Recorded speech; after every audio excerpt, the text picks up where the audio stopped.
السلام عليكم. بيقولوا الفلوس مش كل حاجة. مين اللهبة اللي بيقول كده؟ طبعا الفلوس بقت كل حاجة. انا دلوقتي لو عايز اسافر، نفسي في حاجة عاوز اعملها، او حتى اجيب عربية بحلم بيها، او حتى تعبان عايز فلوس لكل ده. اقول لكم على حاجة، في ناس بقت بتبيع ضميرها علشان خاطر الفلوس، وناس تانية ممكن تبيع اعز ناس عندهم علشان خاطر الفلوس، واخ بياكل حق اخواته علشان خاطر الفلوس، وناس تانية تمشي في الحرام علشان خاطر الفلوس.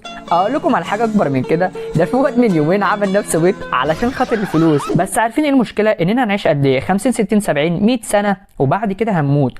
والمشكلة بقى اننا هنسيب كل حاجة. وعارفين ايه المشكلة كمان الاكبر؟ اننا هنتحاسب على كل حاجة. يعني ممكن تكون اشتغلت عمرك كله علشان تبقى غني، بس علشان تدخل النار. تخيل الطريقة اللي جمعت بيها الفلوس هي اللي هتدخلك النار. عارف ايه اكبر صفقة ممكن تعملها في حياتك؟ انك تبيع جنة ابدية عرضها السماوات والارض علشان مقابل شوية سعادة في الدنيا هتنتهي. يعني تسيب النعيم اللي ما بينتهيش علشان شوية لذات بتنتهي. طب ليه؟ هو ربنا خلقك علشان تزور او تسرق او تمشي في الحرام، ولا خلقك علشان تعبده، علشان تمشي في الصح وتبعد عن الغلط، علشان تكسب دنيتك وتكسب اخرتك؟ اسمعني بس، مفيش حد كان مع ربنا وربنا خذله، ولا حد اختار الحلال وربنا ضيعه.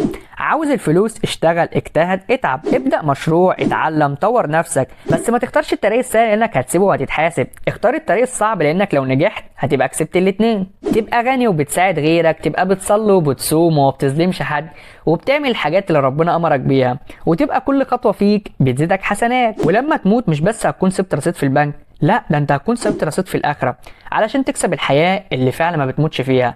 هتكون كسبت الجنة اللي عرضها السماوات والأرض. تخيل هتكون جنتك انت بس عرضها السماوات والأرض، ومن جمالها هتكون طوبة من فضة وطوبة من ذهب. مش بس كده، لا ده فيها ما عين رأت ولا أذن سمعت ولا خطرت على قلب بشر.